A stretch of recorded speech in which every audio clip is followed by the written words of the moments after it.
Hello and welcome to this video.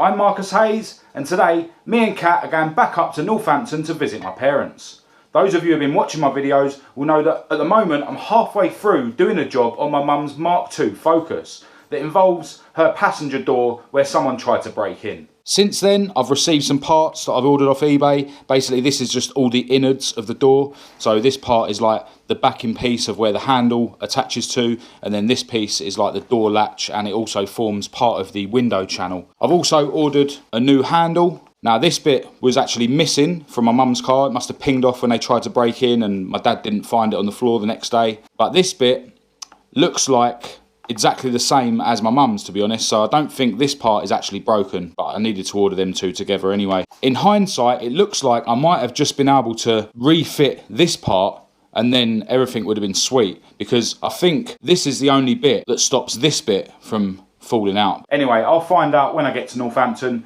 and the job should be a little bit easier today because I've been speaking to my mate Rob, who told me basically how you're supposed to take it all apart. I'd done it completely the wrong way, and I know he was shouting at the screen when he was watching the video, so thanks to Rob for letting me know how I am supposed to do the job, so hopefully it'll go a little bit smoother today. Because it was my dad's birthday on Wednesday, Kat has kindly baked him a lemon drizzle cake, and I can't wait to have a slice of that myself.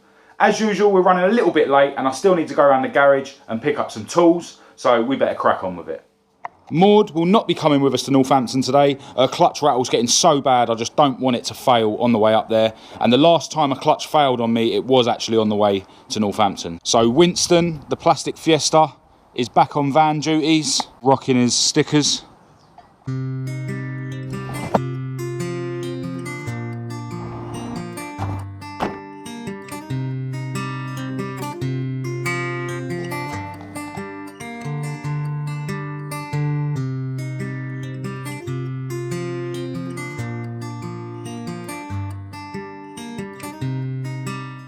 For those of you who are wondering if Kat could handle a foot long, chicken and bacon. Yep, she can. Stuffed.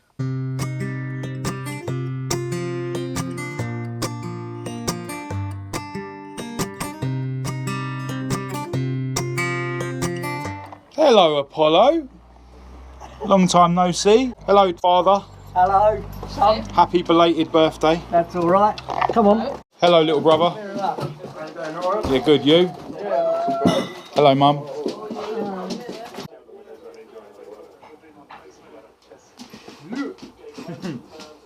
Sit. Sit. All right, so I had a bit of a shuffle around with the cars, and I've already done the most important job of the day, which is to vandalise both of my parents' cars with my new stickers. Right, so as I explained earlier, my mate Rob has basically told me how this job should be done. Before I removed the plate, and then I was basically reaching behind the plate with a spanner to try and disconnect the window from the window mechanism. But then towards the end of the day, I realised that there was foam covers on these holes. Through those holes you can actually get to the bolts that hold the window to the window mechanism. And what Rob was explaining to me is that once you've disconnected the window from the mechanism, everything is able to come out on this plate, including these innards that I'm going to be replacing today. One thing I forgot to mention earlier is that I might be catching up with Rob tomorrow. I'm planning to go down to his workshop to check out his 100E Anglia. So stay tuned to the channel for that. Anyway, back to this job. So I'm going to undo the 3 screws that hold the latch to the door here.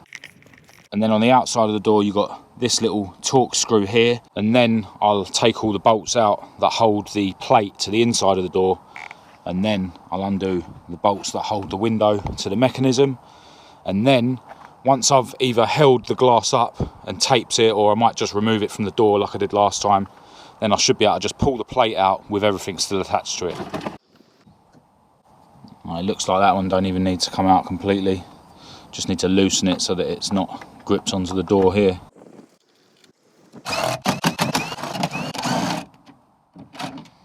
Just let the window down a little bit.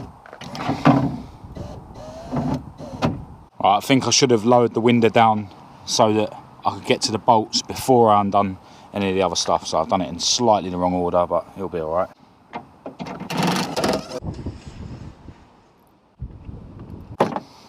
All right, I've got the plate off. Now I'm hoping I won't need to fully disconnect this wiring from the car. Should be able to just attach everything to the plate and then put it back on.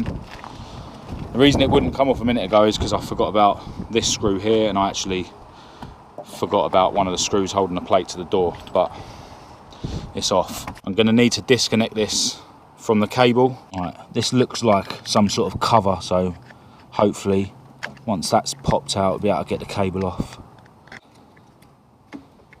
Yep, sweet, that was easy. Yeah, so looking at these, it looks like this backing piece of the handle isn't actually damaged. I mean, there's a bit of plastic broke off here, but that's not going to prevent the handle staying attached to the backing piece. So it's looking like this piece here is all that stops the handle from falling out. So if I'd have known what I know now, then I could have just bought the handle, and then we would have had this piece, could have put the handle in, clipped this in, and it would have been done. But because I took it apart last time and I broke this piece here, which is where the electrics plug into it, it means I've had to change all of it. But you live and learn. This piece is a lot more dirty than the one I broke last time. Do you want to give this a clean before we fit it, Dad? No? No, I can't see it once it's behind the panel. Right, so according to Rob, I need to basically attach this to the plate and then worry about screwing it to the car afterwards once we've got the plate in.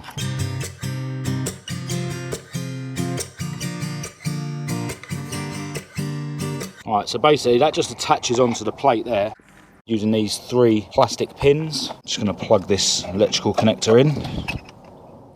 Oh look, this is falling out now, look. And then no screws go in there. No, they're just like plastic clip Yeah. things. Yeah.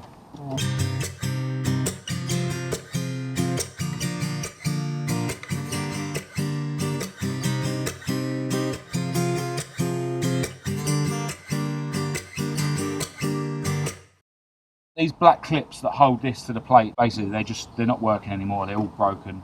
So we're gonna have to do this the not proper way. But this time I'm gonna try not to break things. So basically we're just gonna have to attach that to the door first. To the door, yeah.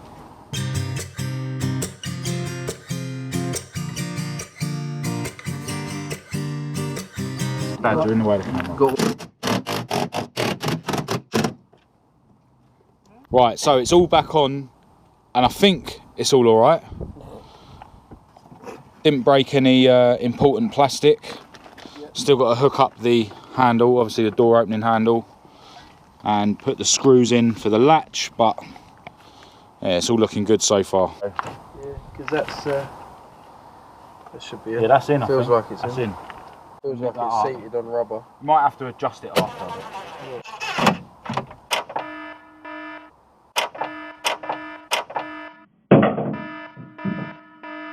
Oh no! Dropped the bar in there for my ratchet. Oh no, I heard it go. Right, I really don't want to bother taking this plate off again, but I also want to get my 10mm socket and small ratchet bar, so we're going to drill the rivets out on the speaker. I'm surprised that speaker ain't held in with plastic clips. Oh, they've glued it as well. Double-sided sticky, isn't it? Oh! Sweet. Actually stay on there, to be fair. Engineer Steve says that we don't need any fixings for this. No, it is actually on there pretty solid. As long as Mum don't play that banging house too loud, it won't shake off. Right, so before we fully put it back together, we're going to make sure that we can get the handle working. Right, Hold on. Was there not a rubber seal behind this? Probably. Right, so there's supposed to be like a gasket here, like that, and we haven't got one, so we're going to try and make one out of something just so that it doesn't let water into the door. We noticed that on the bottom of these doors there's no drain holes like there is on old Escorts and that. Engineer Stevie strikes again. Perfect shape, perfect size and everything. But... If you need any custom gaskets made, I'll leave Stevie's Instagram. Yeah, alright. Quarter turn. Everything free of this? Yeah, try it. Sweet. Well, Just got to put everything back together now. Do you want me to do any of this? No, I can do that in the edit.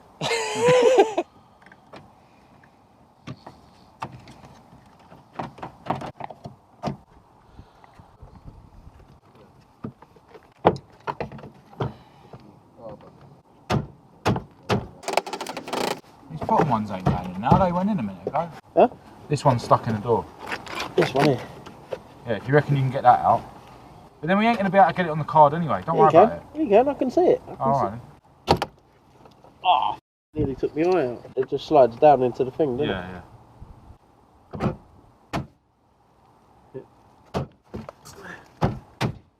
That is. This must be one. You got the cover for this? That's on the floor somewhere. On the floor. Oh, that sounded good. Alright, so that is Mum's focus door all back together. Everything's working. The locks weren't working before, probably because there was nothing plugged into the door latch, or the door latch was broken. But yeah, all works sweet now. The only thing that's failed so far is Stevie's DIY gasket. But I'll make a gasket. That's easily sorted anyway. You've only got to unscrew this one screw.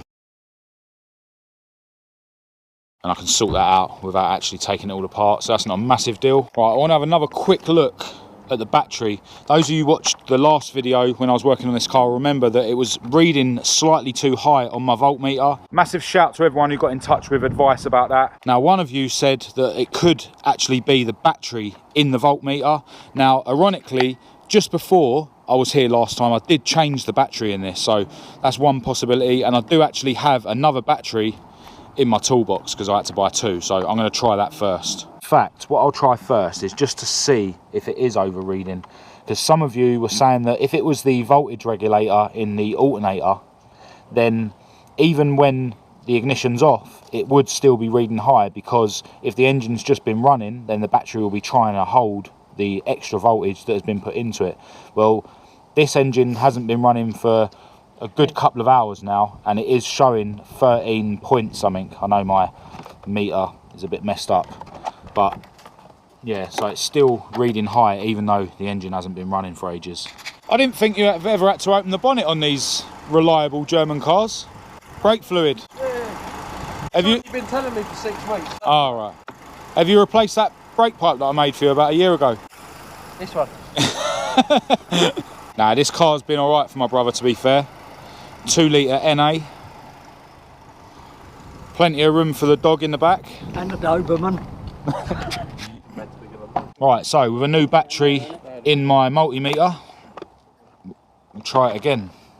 And that's still showing over 13 volts. So that's a bit weird. If it weren't getting dark, I would quickly take the battery out of my dad's Mark 1 Focus and then fit it to my mum's car and just rule it out that way. I'll tell you what, let's try it on your car quickly. Let's rule out the multimeter. We'll try it on your car. Yeah, so it's showing 14 volts on my dad's car. So should we just try your car as well? Yeah, it looks like it's the multimeter. It's a really cheap one, but I'd rather that than have to change the alternator on mum's car. So Seaman driving a German whip. Don't even need a bonnet prop.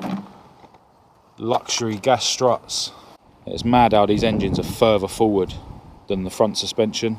Understeer city. Scandinavian flick, isn't it? Genuinely as well, though. Yeah, that's showing over 14 volts as well. 12.2. Ah. See, these German car drivers, man, got all the toys. Oh, 14.0. Yeah, but that's when it's running. Yeah. Nah, so that has literally confirmed that this is no good. So yeah, thanks to everyone who did get in touch after the last video to give me advice, but it turns out it's the voltmeter, so. Yeah, and just to finally confirm it, Stevie's gizmo plugged into mum's car reads 12.0, so. Overall, a successful day working on my mum's plastic Ford Focus.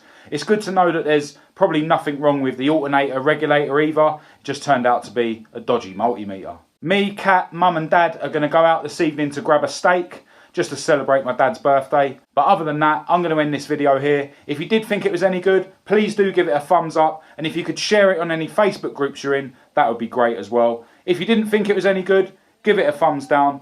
Click subscribe and activate the notification bell to be kept right up to date with any other videos that I post in the future. Make sure you check out my Facebook and my Instagram, and I'll leave the links you need for that in the description, along with my email address for anyone who wants to contact me. Anyone who wants to purchase stickers and help support the channel, the details for that will also be in the description. But other than that, from me and the rest of this lot here, thanks for watching.